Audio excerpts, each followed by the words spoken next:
making changes to the service. After Memorial Day, we'll do the Saturday service, so we'll do Thursday. You okay, man? Okay, Marlene? Yes. It's okay, it's okay. I'm okay. Okay, just hold My on. ankle just twisted. Okay, I'm fine. we're good. I'm good. No problem. I know. Okay. I have weak ankles. I have new It's okay, shoes so do on. I got weak everything. I'm old. I'm good. You're not? I am. What a Sadly, thing to I say, am what a old. thing to say to her. I said I'm old, not her. I am old. No. Ugh. You went down like a pro. I did You've done this. that before. I have. You know the airport? Oh, get hurt. Sorry for the It's all right. excitement, everyone. All good. What happened? All good. My water bottle made the most sound. Yeah. Rolling the ankle, I've done that so I often. did it I right don't- before our wedding. Dan and I were on a walk, and he was like, "You're not gonna be able to walk." Because now it doesn't really swell up very much, but Mine is still swollen. It's been like that for over a year. really, Yeah. see, I have really weak ankles, I do too. and it's like that. I'm totally walking fine, and then all of a sudden I'm on the ground. Just give out on Yeah. you? Twist. I've seen those videos on Facebook too, where they're in the really high, I can't watch them. They're on the real high, and they roll their ankles in real high heels, and I can't even watch it. Ugh. Yeah. It's just, I never broke it. Hey, Ron. You don't get up. I do.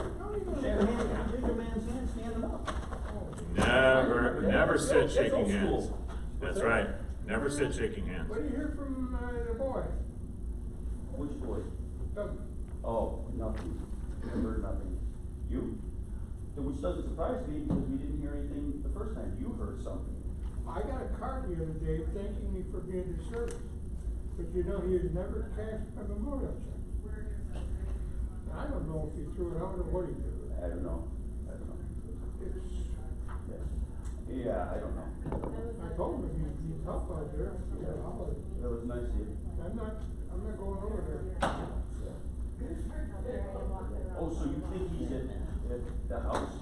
Well, he's supposed to be out there on weekends, cleaning up and doing stuff. Yeah. But, Hmm. I don't know. I didn't know what was I going thought on you there. knew everything. I don't know anything. I don't know anything. I thought you knew everything. Michael, Yeah. I relied on you. I'm sorry for catching you to bits. I relied on you. No, I mean, Jim was her godfather. Right. And, But if we don't call Doug, he doesn't call us, and I Yeah. need to ask my mom to call him and see how he's doing. He's just kinda out of the loop. Yeah. Yeah, he does call us back though if we call him and we leave a message. I got his number right in the Morning, phone. Nancy. I'm good, how I are hate you to doing? harass him. 'Cause I know. he's dribble. Other than falling, he broke everyone. yeah. Okay. Yeah, sorry I didn't have any more information for you. Okay. Sorry for disappointing you. Yeah. I believe we stopped last week at verse 56. Jesus died. And so, I believe that's where we finished. So we're gonna pick up at 27:57, the burial of Jesus. And then we'll head into chapter 28.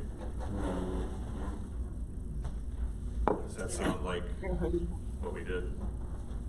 Close enough. Close enough? Yeah. I guess. Yeah. Michael, after our Bible study,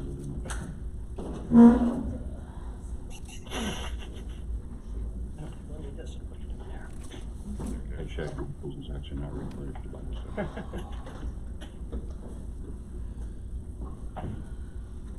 The clock is a little slow. I've got 9:30. And, It's not, it is. I think we'll go ahead and start. Yeah, coffee hour was very Full? Yeah, I know. Well, then we'll wait. You didn't bring any treats down. I brought what was left, that's all that's left. You did bring, oh, I should have brought my cookies. I got all those cookies. Don't do that. It's going to pull down and knock down a number of things. There was a huge clattering noise. She's fine. Apparently stuff didn't break, but the noise was just huge. Yeah, that's Really? A remark about ankles or burned ankle, something Yeah, we that did the we death felt. of Jesus, and that's where we stopped. So we're doing the burial. Oh, my book fell. Yes, your book. What the heck? hauling going on today. Yeah, gravity is in, Yeah, we're- nobody repealed the law of gravity.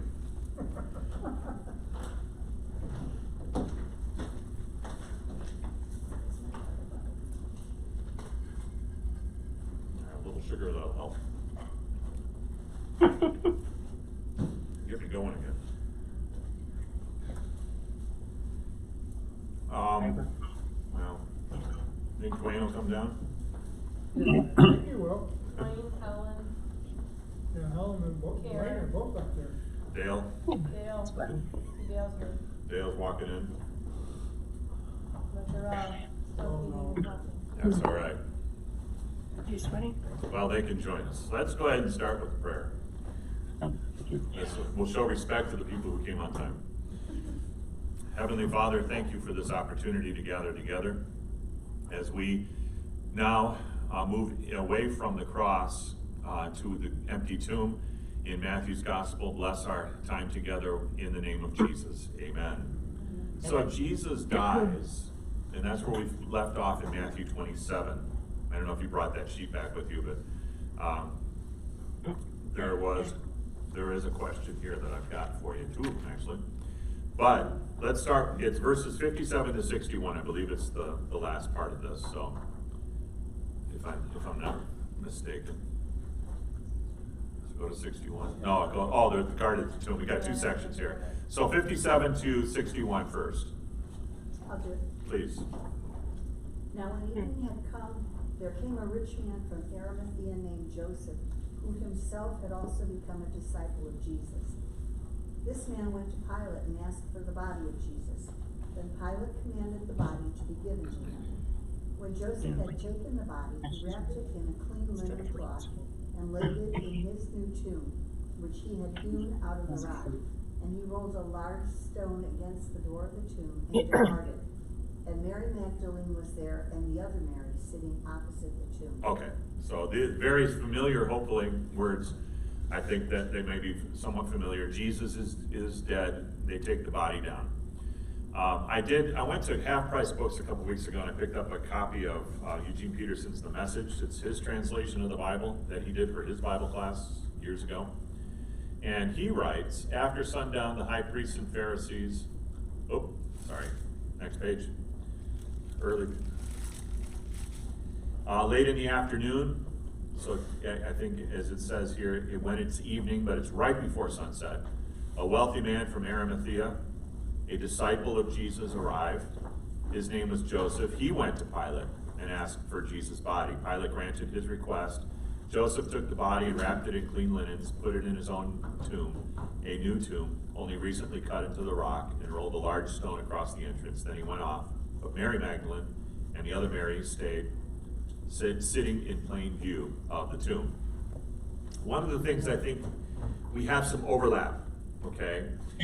Joseph of Arimathea does not go to Pilate after Jesus, after sunset. It's right towards the end of Jesus' life. He's overlapping that. He's saying, when he dies, I want the body, is what I'm getting at here. So that's why we have a little bit of ambiguity. When it is evening, there came a rich man. Okay, he arrives at the cross after Jesus dies, or as Jesus dies, but he had gone to Pilate a little bit earlier than that and asked for the body of Jesus. Okay, so he is from a village called Arimathea, which we don't exactly know where that is, but it is specifically mentioned in verse 57 that he is a disciple of Jesus. He was not overtly tied to Jesus' circle, but he would have a claim in Pilate's eyes, I guess. But because he is not one of the 12, remember Pilate has been warned, I think, or will be warned by about the 12. Okay, there's some ambiguity where this comes at. The next day he gets this overt warning. I don't know that he would have released the body to a known disciple. The text says, or the study guide says that he would not have done that, but he didn't really know about the plot, or the fake plot, about the stealing of the body until the next day. So, that we gotta be careful on the timing of all of this. That Jesus releases the body, is it maybe an indication that he believed Jesus was innocent? I don't know where they get that from, but there you go. We also have something here in verse 59. What did Joseph do with the body? Wrapped it in clean linen. Yeah, I put it in the ESV actually says a shroud. I would assume then after that, then the shroud went to Turin, right? No, it ends up in Turin at some point. At least that's what we're led to believe. Okay, there may be some question about that, but whether that's accurate or not. But go ahead, Susan. Would Pilate have cared what happened to the I bodies? don't think so. No, why would Pilate care? You know, he's washed his hands of the whole thing, right? We cared enough to make sure that the tomb was sealed, no? Well, I think the next day, yeah, we're gonna get to that. I think that is just because he's sick and tired of listening to these guys. You know, you go and do it. Just get out of here, as the attitude that I could glean from this text. So, but this is this is not something special to Jesus about the shroud. They would have done this to anybody, you know, in that day. That was their practice, the Jewish practice of burial. Not only a shroud, but what else? Clean them up. And they would add things, Oh, the spices. And that is not here in Matthew's text, okay? But we do know that from the other Gospels that's why Mary Magdalene and the other Marys were going Easter Sunday morning, not to see if Jesus was alive. They did not expect to see him alive, as we're going to see, but they went to spice the body. They were in a hurry, weren't they? Yeah, because they had to be done by Sunday. Right, so that's why they didn't clean up the body. Yep, they just put them in a very, very quickly. Now, John's Gospel does tell us that Joseph and Nicodemus were both there, and that they did bring their own spices with them, but they did a quick job of that. Okay. This tomb is a cave, not a natural cave. It's cut, and these tombs are temporary, as we know. They would wait until the body was decomposed to just bones, and then they went back in, grabbed the bones, and put them in an ossuary, the bone box. And so this is a temporary thing anyway. But it's not even Jesus. Jesus, of course, didn't own anything other than that tunic. So this is Joseph's grave. I don't know that anybody else would be buried in this tomb anymore. Obviously, it's still empty today, depending on which one you go to. When you go to Israel, they take you to the tomb. You know, they'll take you anywhere for a price, right? You know, there's two tombs. There's two tombs in Jerusalem, from what I understand. There's a garden tomb to kind of deal with this, and then there's the Church of the Holy Sepulchre, which they say, you know, Constantine built on top of the grave. So. But wouldn't they keep using them if they were just used till? Yeah, they would have, as like a family grave, but I just get the idea they wouldn't do this to Jesus tomb, you know. It's primarily used for decomposition, and then it's taken to the. Yep, and then they would take the bones out, but I don't think they'll use this one ever again, just because of what happens, so. Maybe God's doing it. And after this, he's laid in there. There's a great stone entrance, so nobody can get in. And then we're finally told that two Marys were there. Who was the other Mary? That's a good question. Don't really know, do we? Maybe his mother? Well, Mary. Everybody was named Mary. It seemed like, you know. So it could be Mary, the mother of Jesus. It just says the other Mary. And there doesn't seem to be, well, there is a note in Mark. Mary and Martha. Yeah, there's Mary and Martha, there's Mary Magdalene, there's Mary, the mother of Joseph. Mark says it's Mary Magdalene and Mary, the mother of Joseph. Of Joseph's, yeah. Now, who's Joseph's? Now, Joseph's, here, let's see, where are the notes? I'm looking for my notes here. Doodly doodly doo, don't even see it. 16. what verse is that, 47? It says it in today's Doesn't reading. say it yeah. here. Because they knew the location of the tomb. Yeah. That's right. Oh, here it is. Oh, that's just Mary Magdalene. Who is? Here in this, it says Mary, the wife of Theophilus, and the sister of the mother of Jesus. Yes, so this could be, Two Right here, sisters, then. both named Mary. Yeah, right. well, it's a common Well, name, George and so. George. There's Mary Junior and Mary Senior, I don't know. Maybe they went by their Mary whatever, you know. Yeah. Was another. There is also, Salome Mary ends up being there, and this could be Mary, the mother of James and John. Her name is Salome, I think, as well. James and John, and that would have been, I think we already talked about that, Mary's sister.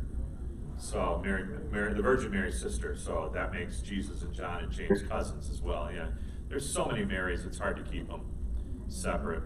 So. They must have known who it was then. The other Mary. So Yeah, Matthew assumes that they know who this is, yeah. So it's like, we're not supposed to know, you know. Right. I think they must have known that then, because otherwise they would have judged. Well, yeah, of course, I think they would have known. And Matthew is as he's writing this, the idea is that his readers would be able to go to these people and confirm what Matthew wrote. You know, go talk to Mary Magdalene if she's still, we'd assume she's still alive by the time. Because this is only, Matthew writes this only like maybe 20 years after Jesus' ascension. Yes? Sorry. Here he comes, here it comes. You knew it was coming. They're giving Mary Magdalene enough honor because she was so close to Jesus. For Jesus' mother, the Blessed Mother, I mean, wouldn't they say, not the other Mary, but Mary, Jesus' mother, wouldn't they have put that in just for the honor's sake of it? Yeah. Maybe it was just, maybe. Think about it, she was probably crying her eyes Yeah. out. His mother. Maybe, you know, and Mary, the mother of Jesus, gets a little bit more honor in John's gospel, most likely because John has taken care of her at this point. But yeah, I think it's just a matter of he names these people so you could go and talk to them. You don't believe me, you don't believe what I'm writing, go and talk to these people. So, how are we like Joseph? That's the question. Joseph of Arimathea. And then how are we like Mary? Those are the two questions for this. Does Joseph kind of sit in the background? What do you mean sitting in the background? He doesn't really come forth until here, Yeah. saying he's a disciple of Jesus. Yeah. But he's not, there's nothing mentioned in the Bible. Observers? that I can remember, saying that he was following Jesus in any way. Correct. John tells us that he was a disciple in secret. And John's gospel also tells us about his cohort, Nicodemus, who also came to Jesus in secret in John 3. Yeah. I think that when it push comes to shove, Joseph steps up and says, no more. There's no more secrets. I am a full-blown disciple of Jesus. I'm a follower. I believe in him. I don't care what happens to me. And I think that's the idea here. Up until this time, he's afraid. And John tells us that neither one of them, both of them sat on the Sanhedrin. Right. And neither one of them consented to what happened. So the Sanhedrin did not have unanimous consent to charge Jesus. They did not, they were not unanimous in their decisions. Joseph and Nicodemus probably abstained at that point instead of saying no, because they were a little bit afraid. But not anymore. Joseph of Arimathea then leaves the story at this point and runs in and then goes into legend. What do you know about the legend? Nothing? Nothing. Oh, you don't watch enough movies then. Sorry. Oh, there's lots of legend about Joseph of Arimathea. Oh, absolutely. Absolutely. He jumps into the Arthur legend. He jumps into the King Arthur legend. The legend becomes that Joseph of Arimathea was at the cross and he was holding the chalice from the Last Supper and caught the blood that flowed out of Jesus' side. This becomes the Holy Grail that then gets hidden for many, many years. And he actually, the legend is that he took it to England and hid it there at Tintagel. And then, what, 800, 400, 500 years later, a boy by the name of Arthur is born, pulls a sword out of the rock, and becomes king of all England. And that's where Joseph joins into the legend. And so, and then of course the Knights of the Round Table, Arthur's main quest as king is to find the Holy Grail that Joseph brought to England. But he doesn't find it, right? Who finds the Holy Grail? You don't know this story? Galahad. It's Sir Galahad, that's right. That's right, the pious one. Clearly, we don't pay. I just watch way too much TV. Yeah, Way there's too much time on your hands. Yeah, there's Indiana Jones. Now we know why Harrison Ford wrong. That's a great story. There's Indiana Jones in the Last Crusade. It shows up in there. Monty Python and the Holy Grail. It shows up in that one. A little bit less than accurate. Yeah. But there is, the once and future king, and the Mort to Arthur, the death of Arthur by I think it's T.H. Lawrence, I want to say, that shows us all these legends, and that this is where Joseph of Arimathea comes in. So, but he is a real person. So we're like Joseph in that a lot of times we're afraid until push comes to shove. We will get out there and preach and share the gospel. Mary, how are we like Mary? They're on for last week's. No, you just have to listen. How are we like Mary, do you think? Silent followers. Which Mary? Mary Magdalene.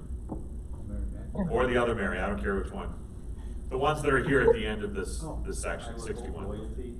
Loyalty to the end. Mary does not leave the side. She's there at the cross. She is through the whole thing, as is Mary, the mother of Jesus, too. So Made a good doctor. Maybe I watched that. I couldn't watch something like that. all right, Matthew 27, then 62 to 66, the last part of this. I'm going to read that for us. Gary, why don't you read that for us? I got it. The next day, that is, after the day of preparation, the chief priests and the Pharisees gathered before Pilate and said, "Sir, we remember how that impostor said while he was still alive, 'After 3 days I will rise.'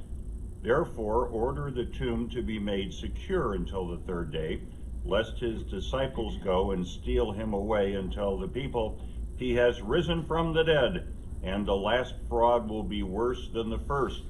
Pilate said to them, "You have a guard of soldiers. Go make it as secure as you can." So they went and made the tomb secure by sealing the stone and setting a guard. Okay. So that brings us to the end of chapter 27. Notice the timeline here is the next day, the day after preparation. Friday was the preparation day for this special Passover Sabbath. And now they are on the Sabbath day. And so they're in the next day, and the Pharisees go before Pilate. Notice what they say. Does anything ring, it just come out, that's popping out? What they say, these Pharisees. Well, they knew what he said. Yeah, they heard this. They heard that he said he would rise from the dead. Who's missing that? The disciples themselves should have known this even better, and yet they're in hiding. It's Jesus' enemies that still know what Jesus said. I don't know what that means, but it might be encouraging to us. A little bit of Irony? irony there. Thank you. It could be a little encouraging for us too. Go ahead and proclaim the gospel, and don't worry about whether you can or not, or whether you're going to do a good job or not. All you have to do is say it, and people will remember. Okay, so they now they are going to make, and we're going to see this in the next chapter as well. They're setting things up for this. Okay, they want the tomb sealed and a guard placed on it. So the chief priests request a guard from Pilate, But he tells them to use their temple guards to make the tomb as secure as possible. And this is from the study Bible, and I never really caught that. Pilate, and this is from verse 65. You have a guard of soldiers. Go ahead and go and make it secure. I don't care. You know. Now, my footnote said Pilate granted them a guard of Roman soldiers. Yeah, this is the way I've always thought it too. The study Bible doesn't. And let's see what Dr. Peterson says. After sundown, the high priest and the Pharisees arranged a meeting with Pilate and said, so he's got it even on the wrong day. Peterson says after sundown, and whereas the ESV and the Greek would tell us it was the next day. Well, would that be the next day according to the way the Jews figured? Yeah, it could be. Yeah, you could make a case for that. So that would be 6 o'clock in the evening. After Friday after. But Matthew specifically says the next day, and I get an idea that this is Saturday, not Friday. But I ultimately doesn't the matter. Sunday school was the next day because it was dark. I remember it seemed like it was that day at 6 o'clock after he was placed in the tomb. Okay. And you know, Sunday school stories are always right. This is true. Sunday school is always right. And then Peterson says, Pilate said to them, you will have a guard. Go ahead and secure it the best you can. So they went and secured the tomb, sealed the stone, posting guards. So I don't know. I always thought it was Roman guards, and here at St. Matthew it will be Roman guards. That's the only costumes we have.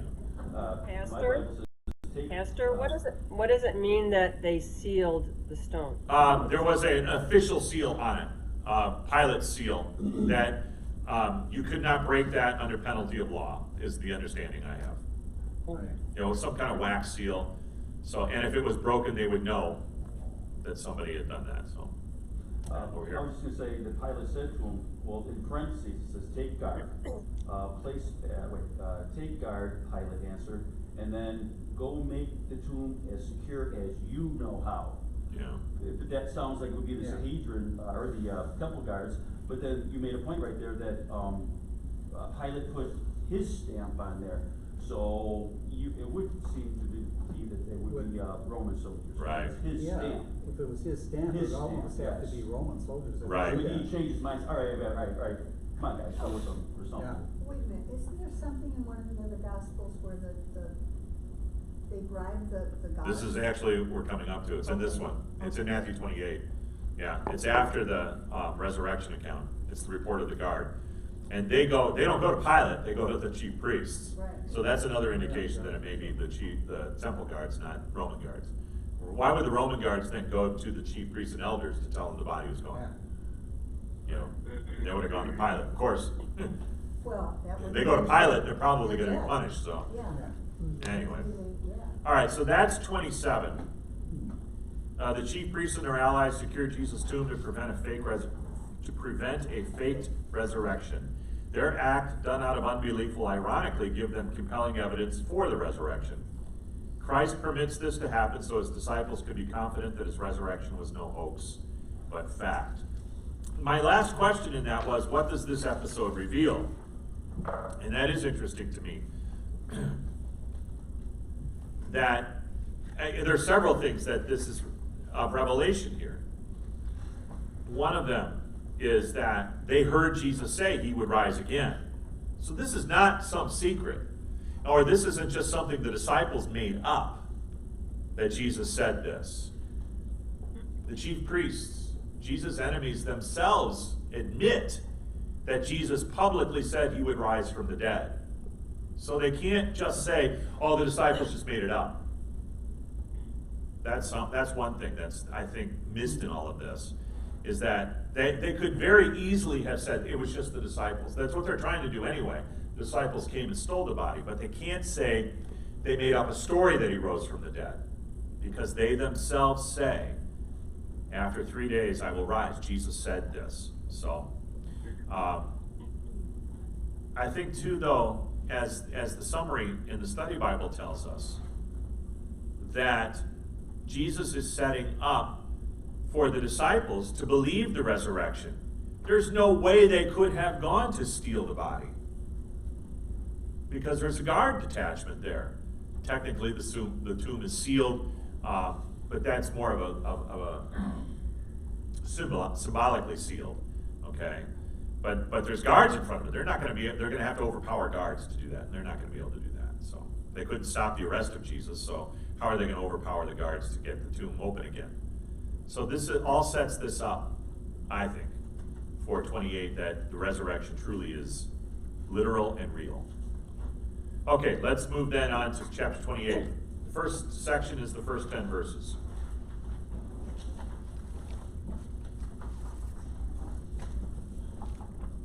Somebody read that for us. I'll read. Please. Now after the Sabbath, toward the dawn of the first day of the week, Mary Magdalene and the other Mary went to see the tomb. And behold, there was a great earthquake, for an angel of the Lord descended from heaven and came and rolled back the stone and sat on it. His appearance was like lightning, and his clothing white as snow. And for fear of him, the guards trembled and became like dead men. But the angel said to the women, "Do not be afraid, for I know that you seek Jesus who was crucified. He is not here, for he has risen, as he said. Come, see the place where he lay. Then go quickly and tell his disciples that he has risen from the dead. And behold, he is going before you to Galilee. There you will see him. See, I have told you." So they departed quickly from the tomb with fear and great joy, and ran to tell his disciples. And behold, Jesus met them and said, "Greetings." Up and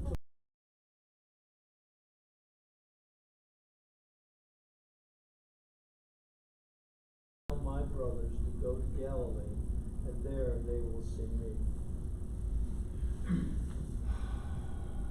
All right. Hopefully this is familiar to you. This is very much what we hear every year at this time about the resurrection of Jesus. It's the first day of the week. Well, remember, after Sabbath. Sabbath is the word for rest. Sabbath is the word for the seventh day. And that's Saturday. Okay, so this is Sunday morning. All right? And there's all kinds of connections here to creation week. What's the first thing created? And creation week in Genesis 1. Let there be light. Yeah. So here we have the light returning to the world. Remember what Jesus says, "I am the light of the world." So there's a nice little connection there. And an earthquake, of course.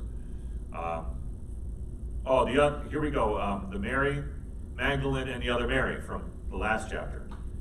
This is why I could not find it, because it's in chapter 28's notes. The other Mary is presumably the Mary of the mother of James and Joseph, which is in chapter 27, the reference in 27. These are part of the group of women that followed Jesus, supporting his ministry and the apostles. This is striking because females did not normally follow Jewish rabbis. According to Luke, either another woman, Joanna, was also present here, or that's her name. She's Joanna, or known as also Mary. Joanna was the wife of the household manager of Herod Antipas. As such, she would have belonged to a higher social class. So there's all kinds of ideas here about who these women are. James and Joseph, who are James and Joseph? These, if I'm remembering right, in the back of my head, something is telling me that these are actually the brothers of Jesus. Mm-hmm. Oh, well, James could be. Yeah. So that would make the other Mary. Six? Yeah. Six brothers? But in chapter 27, verse 56, this Mary, the mother of James and Joseph, is also Mary, the wife of Clopas. Right, that's what I have in mind. Yeah, a sister to Mary, the mother of Jesus. Right. Not James and John, that's the mother of Zebedee. That's the brother of the sons of Zebedee, so that's a different Mary.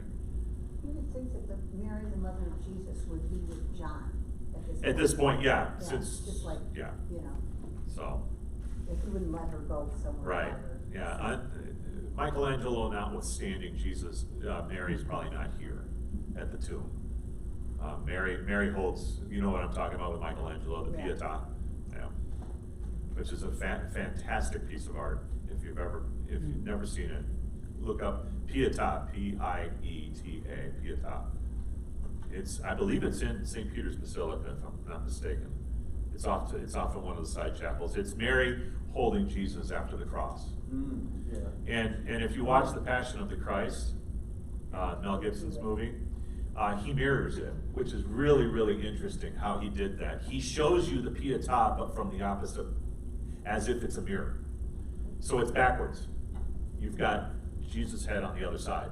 It's as if it's looking in a mirror. Yeah, I didn't either until somebody pointed it out to me.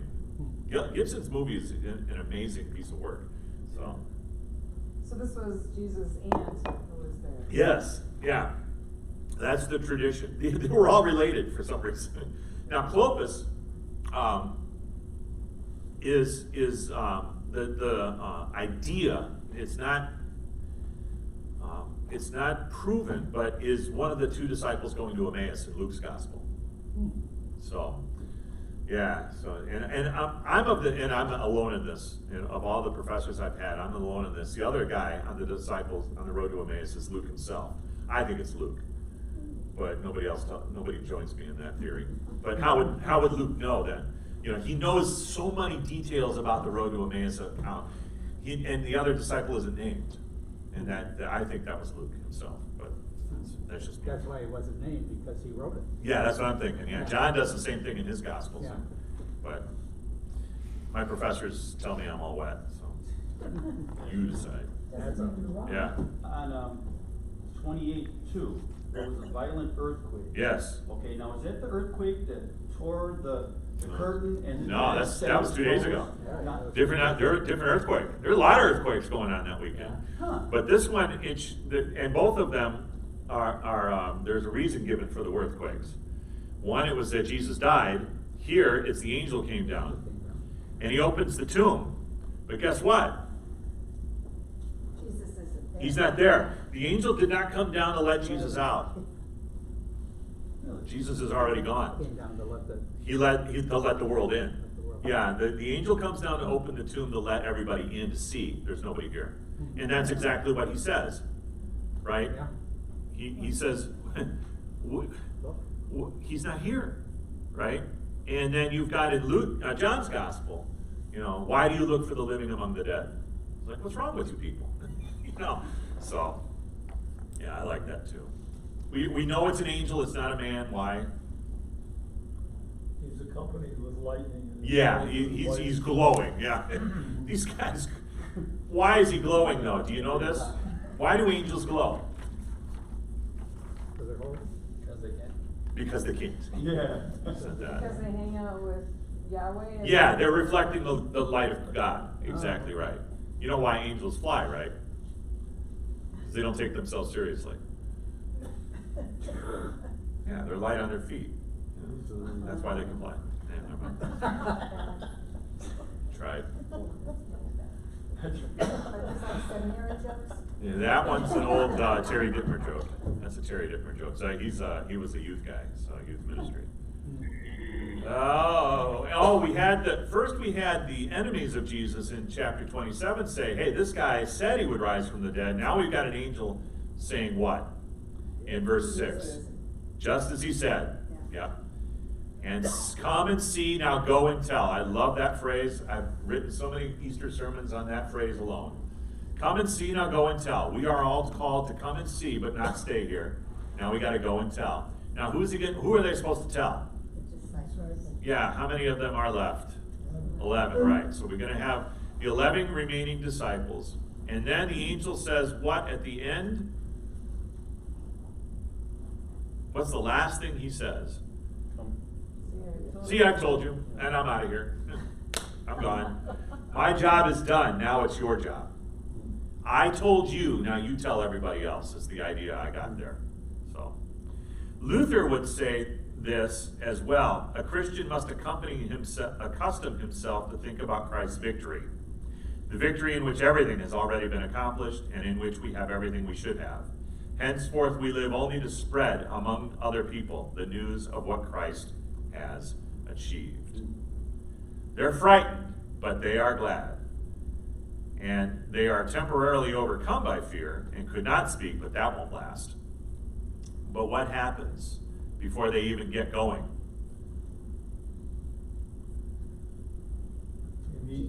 Yeah, Jesus shows up. Now we have to take from all four Gospels and start drawing on what's the timeline of events, what's going on here. John will tell us, I think it's John, or maybe it's Luke, I think it's John, that Mary is by herself, but we know that she's not. Jesus meets them, whereas the other Gospel says that just met Mary herself, but that isn't contradictory, it's just from a different perspective. They grab him, and whereas he will say, don't hold on to me yet, I've not gone to my Father, this isn't the time. He just says, don't be afraid.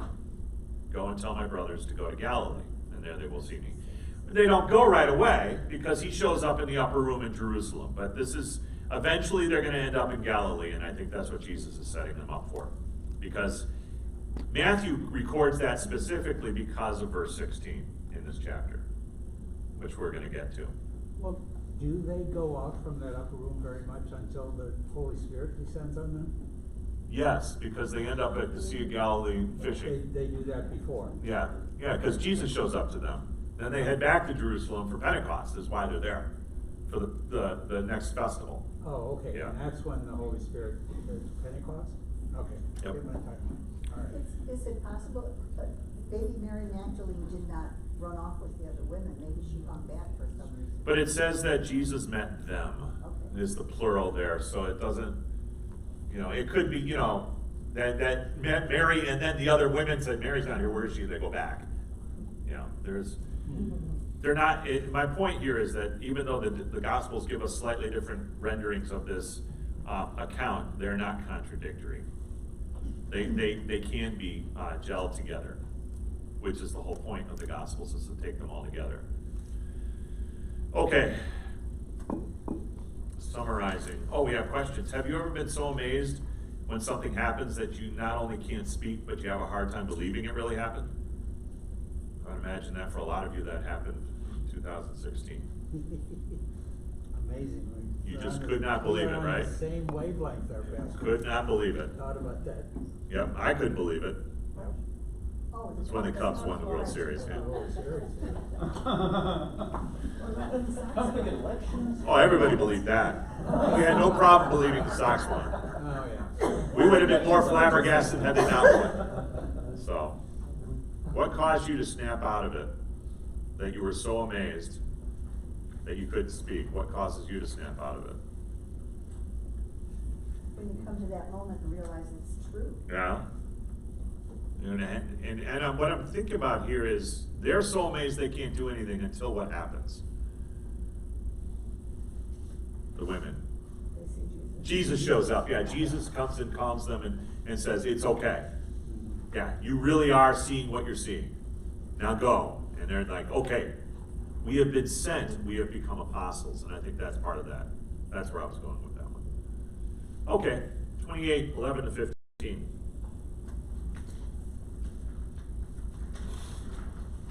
Someone read that out for us. Okay, and while they were going, behold, some of the guard went into the city and told the chief priests all that had taken place. And when they had assembled with the elders and taken counsel, they gave a sufficient sum of money to the soldiers and said, tell people, his disciples came by night and stole him away while we were asleep. And if this comes to the governor's ears, we will satisfy him and keep you out of trouble. So they took the money and did as they were directed, and this story has been spread among the Jews to this day. So the story is concocted by the chief priests, and then as we read that out loud, I'm beginning to see, it could have been Roman guards. Yeah. So. Yeah, because why would Pilate care what the temple guards said? Right. Right. So, but we know that also that the story concocted by the chief priest doesn't work. How would the soldiers know that the disciples came if they had been sleeping? It's like this story is full of holes. Yeah. How could they have not heard the door of the tomb being open? But the story was enough to convince those who wanted to reject Jesus. That's the point here, I think. In this chapter, there are three tells. The angels direct the women to tell the disciples. Jesus directs his disciples to go into the entire world at the end and make disciples, baptize, and teach. And here the Sanhedrin directs the guards to tell the people that Jesus' disciples came and stole the body. Which tells do you think was the most successful, and why was it so successful?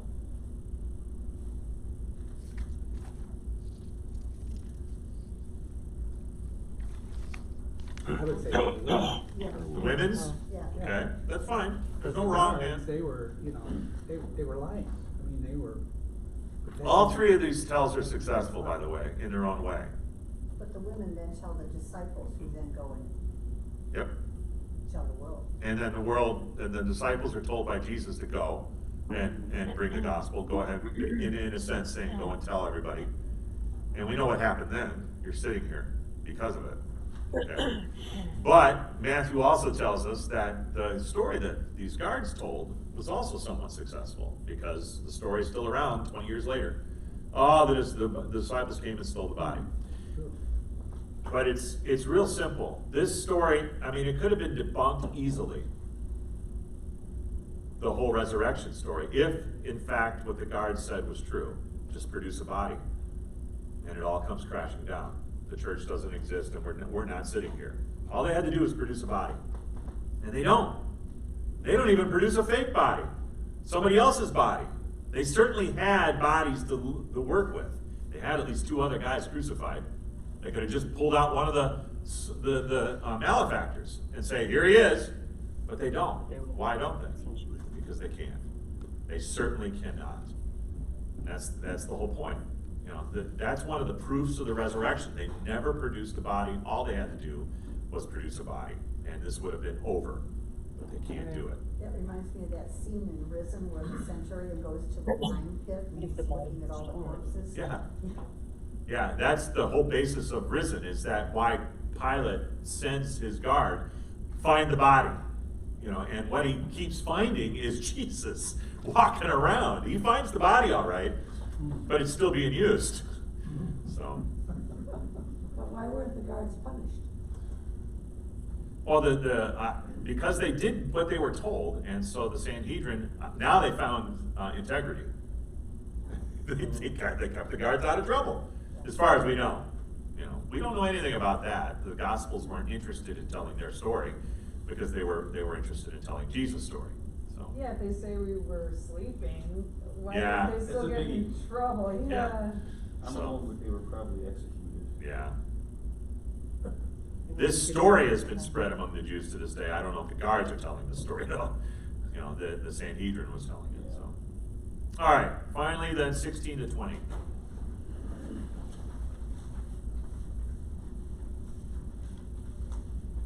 Then the 11 disciples went to Galilee, to the mountain where Jesus had told them to go. When they saw him, they worshipped him, but some doubted. Then Jesus came to them and said, all authority in heaven and on earth has been given to me. Therefore, go and make disciples of all nations, baptizing them in the name of the Father and of the Son and of the Holy Spirit, and teaching them to obey everything I have commanded you. And surely I am with you always, to the very end of the age. And that's it. That's where Matthew's gospel ends. Notice how it ends. It ends the same way it kind of begins. Matthew's gospel begins and ends with people bowing down to worship Jesus. In chapter 2, it's the Magi at his birth. Here, it's the 11 disciples at his resurrection. That's because the 2 events, Christmas and Easter, are intricately connected. We are told that some doubted. This is not believed to be rank unbelief, just a hard time absorbing the events that had transpired. We know that happens. Thomas is the prime example of this, that they have a hard time grasping what's going on. Luke records a similar occurrence, that some of the disciples are unsure if Jesus is alive, or they're seeing a ghost or a phantasm, something like that. So Jesus is there.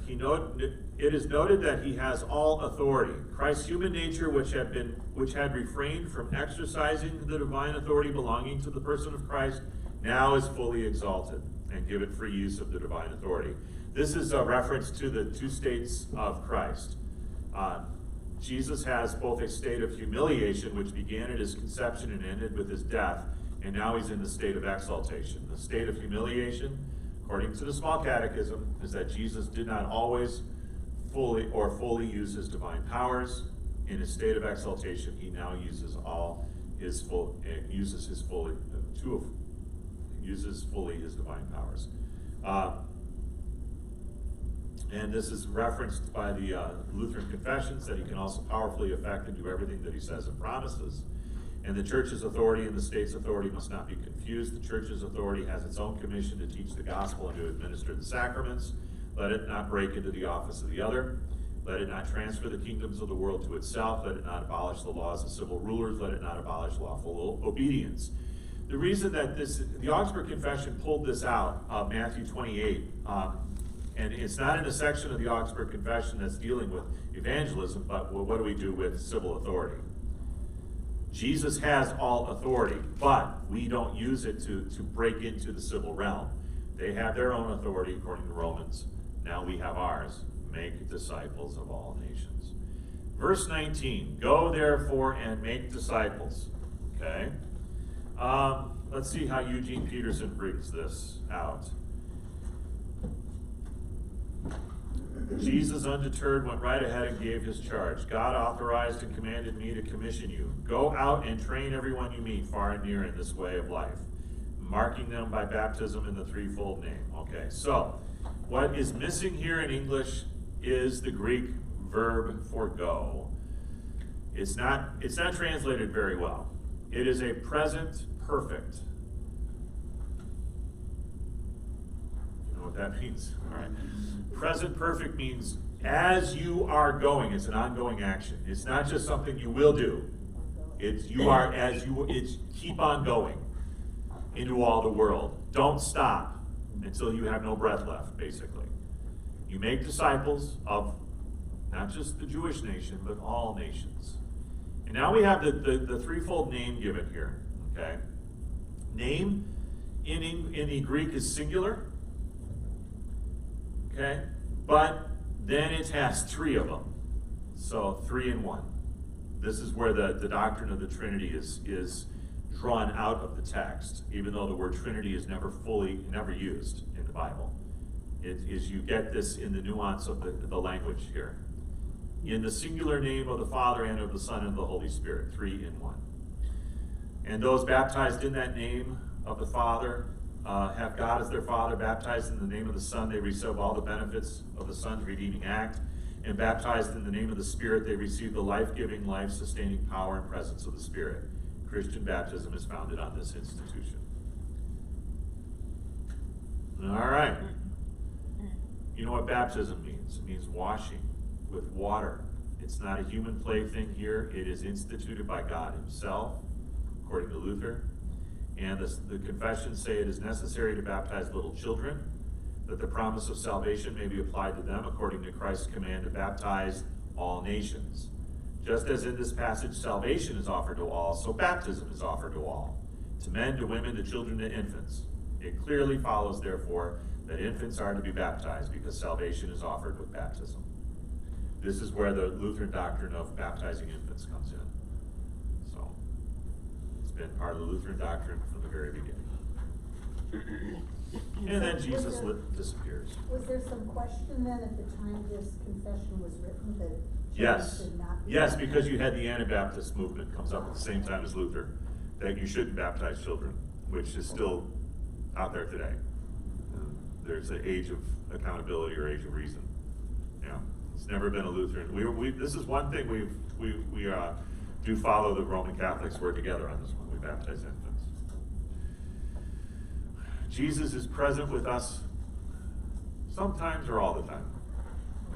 All the time, yeah. He is present, and especially in his church and congregation on earth as mediator, head, king, and high priest. His presence is not in part or only one half of him. Christ's entire person is present, to which both natures belong, the divine and the human, not only according to his divinity, but also according to and with his received human nature. That's the formula of Concord. When is the end of the age? Nobody knows. When he comes back, yeah, when he returns visibly, yeah. So Christ commissions his disciples to go and make disciples of all nations through baptism and teaching. Christ promises to be with us, and he is the one who makes disciples through our baptizing and teaching. Today, remember your baptism and confirmation in the faith, which are precious blessings for the Lord's disciples. His love and care are new for you every morning. How can we go?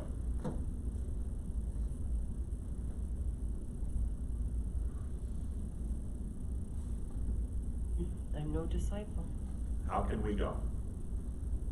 What can we do that's going? Missions? Don't make this hard. Yeah, missions, supporting missions, going out there yourself, learning how to tell people about Jesus. How can we make disciples? No. Huh? No. Tell, but bring them to church is what the idea here. Yeah, where do you learn how to be a disciple? Here, right? Bible study, things like that. How can we teach? I had something specific in mind when I wrote these down. Passages of the Bible. Just lead by example. Yeah, by being teachable, right? We teach by being teachable. You know, we still learn. We show by our example, by our life, that we teach. We don't just get up in front of people, right? We live our lives according to Christ. Yeah. And there you go, Matthew, the Gospel of Matthew. Cool. So next week we do not have Bible class. It's Easter Sunday. We got Easter services at 6 and 8, and then I'm going to go take a nap and then come back for 10:45. But in 2 weeks we will be back, and what we're going to do is we're going to move over to the Gospel of John, but we're not going to take the entire Gospel. We're only going to take 7 parts of the Gospel. Okay? And what we're going to do in the Gospel of John is look at 7 signs in the Gospel of John. There are only 7 miracles in the Gospel of John, other than, well, there's actually 9, but there's 7 we're going to look at. Okay? Is that kind of what we're doing on Saturday? Yeah, it's what we've been doing in the men's study, so you don't have to come, Ron. Oh, I need a lot of review. You can teach it. We need review. You can teach it, so. I need a lot of review. Yeah, You there take are good notes. Only on the. No, I don't. And my the 7 memory's signs good. in the Gospel of John are specific to John, although there's at least one of them that's in all 4 Gospels, but they're there for a reason, and so that's what we're gonna uncover and unpack for 7 weeks. So. Pastor, which gospel is it that they have added some that they say was not in the beginning? Mark. Mark? Yeah, Mark 16 ends in verse 8, the oldest manuscripts, and then verses 9 and on. It ends with the women at the tomb seeing that the tomb was empty and then running away because they're afraid, which the other Gospels tell us they are afraid, but it ends there. And then in the oldest manuscripts, then later on, we've got some later manuscripts that say, yeah, Jesus did show up, and then he told the people to baptize and things like that. The idea here is that my theory on that of why this is, and I'm not alone in this, is that it was at the end of the scroll and it got torn off of the earliest manuscripts, and that's why it was missing. But it shows up later on. Somebody had copied it down or remembered that it was there, and so they ended up doing it and adding it in. So and this is the premise to A Skeleton in God's Closet by Paul Meyer, is that somebody finds the end of Mark's Gospel. Yeah, it is, and I won't spoil it for you, but it begins with that, as somebody unearths the last page of Mark's Gospel. So it's from verse 15 on? I believe, no, 9, isn't it? Oh, yeah, 9 would make sense. Oh, Yeah. right here. It even says it, right? Yeah, the 9, the most Right. reliable of the manuscripts, right? Right. So if you pick up A Skeleton in God's Closet by Paul Meyer, that is one of the premises of that book. There are 3 books.